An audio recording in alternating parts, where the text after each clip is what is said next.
Jadi waktu batas penahanan seorang tersangka jelas, ya kan? Ini kan jelas diatur di KUHP bahwa di sini adalah pasal predicate crime-nya adalah pasal pemerasan. Ada ancaman pemerasan. Nah, juga ada TPPU-nya, di mana pasal yang disandingkan oleh tindak pidana pencucian uang, ini batas penahanan seorang tersangka itu 120 hari ditambah 30 hari penambahannya. Maka 150 hari. Apabila terpenuhi, maka wajib untuk bisa di P21 kan atau tahap 2. Nah, balik lagi. Kalau sampai detik ini pihak GPU masih memeriksa, masih menelaah, masih menguji lagi. Nah, tentunya pihak GPU ini harus bisa memberikan kepastian terhadap materi daripada dugaan tindak pidana ini. Kalau belum ada ataupun belum bisa menentukan, tandanya seorang tersangka ini belum layak untuk bisa dilakukan tahap 2. Harus diuji lagi. Nah, setelah diuji, ternyata sudah dipenuhi oleh penyidik, masih juga belum di P21 kan, masih juga ada yang kurang. Tentunya di sini ada hal-hal yang dilewatin dari sebuah peristiwa tindak pidana tersebut. Masih belum sempurna ibaratnya. Karena kalau belum sempurna, maka nanti untuk tahap 2 ini menjadi satu kekosongan terhadap proses hukum. Ini yang bahaya. Makanya sekarang ini nggak bisa serta-merta untuk bisa dilimpah langsung P21.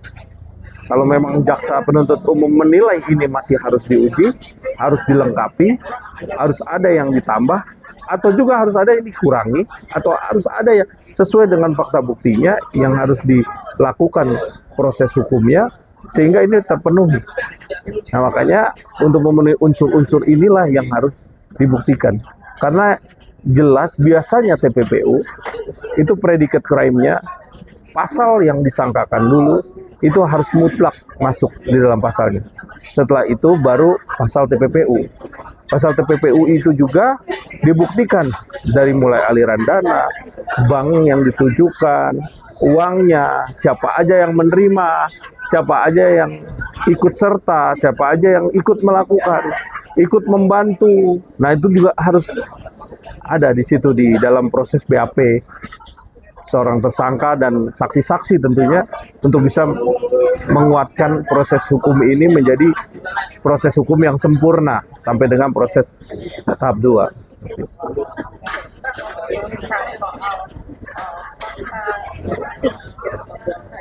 Tadi sempat disampaikan juga sama kejaksaan masih kurangnya bukti tersebut. Sebenarnya kejadian ini segimana? Apakah dari penyidik yang kurang prosesnya? Jadi gini, kalau di dalam pasal 183 kan jelas di situ 2 alat bukti, mutlak 2 alat bukti. Kalau di dalam persangkaan seorang itu baru 1 alat bukti dan 2 alat buktinya itu adalah bukan alat bukti yang absolut. Artinya ini masih belum dikatakan sebagai alat bukti yang absolut. Dinampakkan untuk disangkakan di dalam pasal yang dikenakan oleh NM ya. Itu seperti itu. Tandanya harus ada alat bukti lain yang harus menguatkan ini. Nah, jelas di sini nih. Karena di dalam pasal 183 itu 2 alat bukti itu harus cukup dulu. Di dalam pasal 184 itu 5 unsur. Jadi memang ada saksi, alat bukti, pengakuan daripada tersangka, ya. Terus ada surat, ada bukti petunjuk dan lain-lain. Nah, ini jelas di sini nih. Perangkat inilah yang harus dipenuhi. Karena kalau ini sudah tidak terpenuhi, maka gugur demi hukum untuk bisa menentukan seorang ini ditersangkakan. Karena petersangkaan itu melalui tahapan dan proses yang tidak serta-merta langsung harus dijadikan tersangka, kecuali dia benar-benar melakukan tindak pidana yang jelas-jelas itu tindak pidana delik aduan, apalagi delik aduan ya, yang harus langsung dilaporkan ya, seperti itu. Tapi kalau memang dengan kekurangan bukti, penyidik kan sudah memiliki bukti yang mungkin menjadi ini sebagai tersangka. Mungkin nggak ada bukti bang yang buat dia ditetapkan sebagai tersangka. Apakah itu kurang untuk kejaksaan? Ya, untuk dalam proses hukum, peristiwa hukum itu kan nggak bisa terputus. Ada kausalitas sebab akibat dari mulai pertama kali dia ketemu, terus dia bisa bertemu, terus bagaimana proses ini bisa terjadinya satu dugaan pemerasan, terus ada juga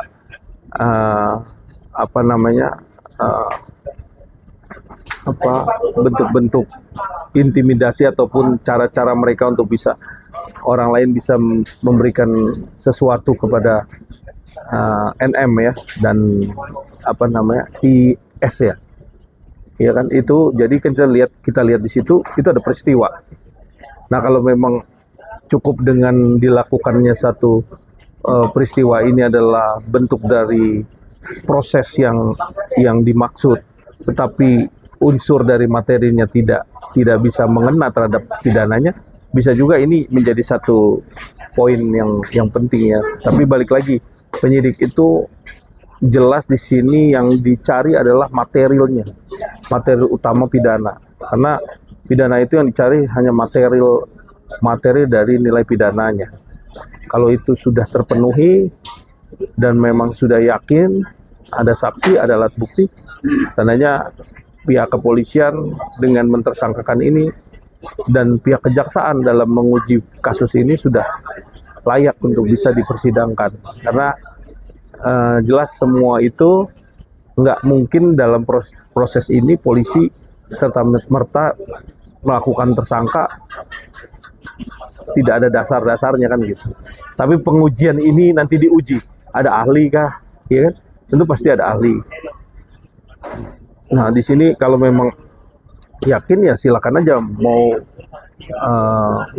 dari pihak Kejaksaan Tinggi maupun Kejaksaan Agung yang bisa melakukan ekspos kasus ini sehingga benar nggak sempurna kasus ini terhadap pasalnya kan itu dilakukan biasanya seperti itu. Karena pengujian di dalam proses pentersangkaan orang sampai dengan nanti P21, apabila tidak memiliki satu keadilan di dalam proses hukumnya, maka dia berupaya untuk melakukan ekspos ke Kejaksaan Agung untuk diekspos kasus ini, didudukin kasus ini. Nah, dengan ahli juga. Nah, itu nanti akan dilihat apakah ini udah layak atau tidak. Nah, kalau memang sudah layak, tandanya harus lanjut. Kasus ini sempurna. Terus bang, untuk mengenai masa tahanan NM yang sudah ditambah lagi, ini yang ketiga kalinya untuk kita sampai Juni. Tapi jika memang ada kemungkinan NM ini juga bakal bisa bebas. Jadi teori kemungkinan itu pasti ada aja. Orang tuh sampai batas waktu juga belum bisa dilimpahkan juga ada. Bahkan nanti bebas demi hukum kan gitu. Kalau sampai batas waktu penahanannya sudah tidak ada lagi perpanjangan. Nah, batas waktu itu nanti akan dilihat nih. Misalnya 120 hari tambah lagi 30 hari, 150 hari sudah. Nah, udah tidak ada lagi perpanjangan lagi. Otomatis ini harus dibebaskan. Ya, bebas. Dikeluarkan dari penjara ya. Nah, nanti polisi akan ngelihat nih, sebenarnya ini harus ada kepastian hukum kan. Kalau memang tidak ya harus dihentikan. Hal apa yang bisa bikin itu bebas? Maksudnya apakah tidak dilimpahkannya kasus ini ke kejaksaan? Ya tentunya kalau JPU masih ragu-ragu untuk bisa melimpahkan dan masih ada yang kurang, masih ada pemberkasan yang harus dilengkapi. Polisi juga tidak bisa memberikan satu melengkapinya dan masih menunggu waktu dan waktu terus berjalan ya biasa aja. Tapi tentunya ini kan proses biasa, namanya perpanjangan sampai di ujung. Saya rasa sih banyak yang begitu ya, tersangka sampai di ujung. Karena menguji lagi terakhir ya kalau memang tidak ya harus dilepas. Berapa kali masa tahanan itu ditambahkan? Ini 3 kali. Apakah ini terakhir atau seterusnya? Artinya gini, 20, terus kemarin 40, 30 kan 120, ditambah lagi 30. tandanya 150 hari, bisa sampai 150 hari. Kalau itu tidak pidana pencucian uang. Berarti artinya kejaksaan harus benar-benar selesaikan mempelajari dokumen-dokumen dari penyidik di bulan ini. Iya. Jadi semua dokumen, alat buktinya diuji, peristiwanya diuji. Apabila masih ada kejanggalan-kejanggalan, JPU masih nilai di sini ada kejanggalan, tentunya JPU akan membalikan lagi PP19. Karena PP19 itu nggak bisa bolak-balik terus, karena nanti dipenuhin. Karena pemenuhan PP19 kalau banyak, polisi minta waktunya cukup lama. Waktunya bisa lama, bisa 1 bulan. Kalau memang banyak yang harus diperiksa, banyak yang harus diuji, ya itu kan polisi punya waktu untuk bisa memenuhi. Kalau dia nggak bisa memenuhi juga, perpanjang lagi sampai batas waktu. Jadi kalau batas waktunya sudah habis, tentunya ya harus diberi kepastian hukum. Seorang tersangka nggak bisa ditahan aja, harus dibebaskan. Oke, tapi abang sendiri melihat kasus dari Eno ini, abang yakin dari sisi kacamata hukum abangnya, yakin nggak ini kasus bakal jadi sampai ke persidangan? Ya balik lagi, kita melihat perspektif ya, karena peristiwa hukum itu tidak dibuka gamblang ke masyarakat. Tapi saya melihat garis besar aja bahwa di sini ada suatu peristiwa kejadian sampai akhirnya terjadilah pentransferan uang yang nilainya cukup fantastis dan akhirnya melaporkan kan gitu.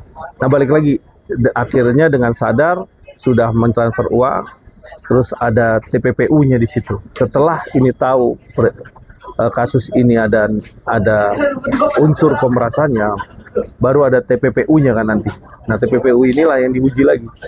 Nah tindak pidana pencucian uang itu harus benar-benar dibuktikan. Tidak bisa berdiri sendiri TPPU ini. Dibuktikan apa korelasi terhadap unsur pidana terhadap kasus pemerasannya tadi. Sehingga ini mutlak dinamakan TPPU. Namanya pencucian uang. Uang itu dicuci, dibelanjakan, dinikmatin, dipakai. Untuk apa? Nah, aliran dananya kemana? Siapa saja yang menerima uang itu? Ya, apakah ada jejak digitalnya? Apakah ada saksi yang melihat pada waktu mengambil uang itu? Karena uang itu mungkin tidak terlalu transfer, tapi diambil terus dikasihin ke siapa? Siapa yang menerima? Nah, bentuk-bentuk itulah yang dinamakan nanti memasuki unsur TPPU-nya. Kalau ini predikat crime-nya jelas. Kalau nggak jelas, maka TPPU-nya pun gugur. Nggak bisa dia. Makanya ini harus berkaitan antara predikat crime dengan TPPU-nya. Jadi ini bersinambungan. Dan nggak gampang memang di dalam proses hukum TPPU ini dinyatakan seorang itu melakukan tindak pidana pencucian uang. Karena pencucian uang itu harus dibuktikan secara mutlak.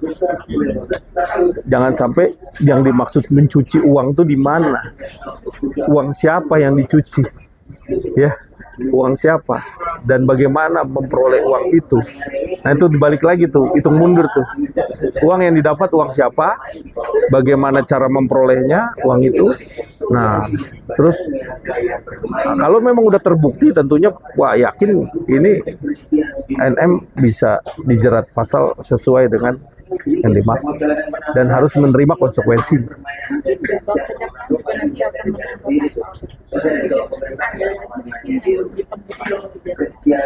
Bisa aja. Jadi dalam P19 kalau nanti ada pasal-pasal lain ternyata dan ada pihak-pihak lain yang ikut di dalam proses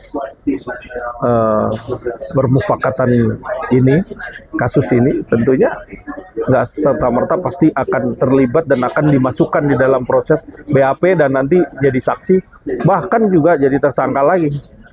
Nah itu juga harus dilihat. Jadi zaman sekarang nih nanti di dalam persidangan pasti akan lebih terkuak, pasti akan terlihat siapa pelaku-pelakunya yang akan melakukan ini, yang pada melakukan ini. Karena nggak mungkin ini bisa diputus rangkaiannya terus. Si A, si B, si C, si D. Yang kena cuma si A, si B. Nah, yang si C, si D, dan E-nya kemana? Pasti nanti hakim juga harus nanya. Karena ini sidang pasti dimonitor orang banyak. Jadi harus semua orang yang terlibat di CDE-nya ini juga harus dihadirkan. Ya, harus dihadirkan, harus dilihat nih apa keterlibatannya, bagaimana, apakah ada keterlibatan material atau enggak. Kalau enggak, maka dia sebagai saksi. Kalau dia ikut serta dalam proses permufakatan ini, maka dia juga harus diikut sertakan kan. Nah, itu juga masuk. Nah, kalau memang ada kekurangan, tentunya dari pihaknya pelapor bisa melakukan minta perlindungan hukum kalau ada ketimplangan atau ketidakadilan terhadap proses hukumnya. Ya silakan kita beradu material ya. Jangan sampai ini menjadi satu peristiwa hukum yang samar atau kabur, tidak mempunyai kepastian. Saya rasa KUHP ini menjamin, undang-undang menjamin bahwa adanya satu alat bukti dan saksi, bahkan pasal 183, 184 terpenuhi, ini sudah mencakup untuk bisa mentersangkakan orang, bahkan juga sampai di peradilan. Tuh.